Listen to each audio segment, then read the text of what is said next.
Hello guys, welcome back to the channel. Today we are going to talk about how to read free books on a Books app of an iPhone. With Apple Books on iPhone, you can purchase and download books, audiobooks and documents to read and listen to. You can also organize and sort your library and create custom collections to make your stuff easier to find. The Apple Book app is free and there are thousands of free ebooks available. You can create collections to organize your library and keep track of books you have finished or want to read. Now, let's see how we can read free books on Books app.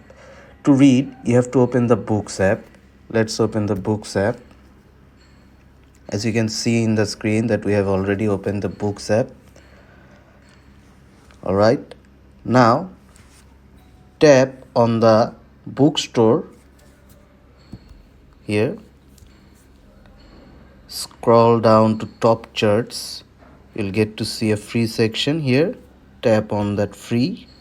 Here you'll get the free books available to read. You can also browse more free books. You can scroll down to see many more books. Alright. So that's how you are going to read free books on Books app. That's it for now. Thanks for watching.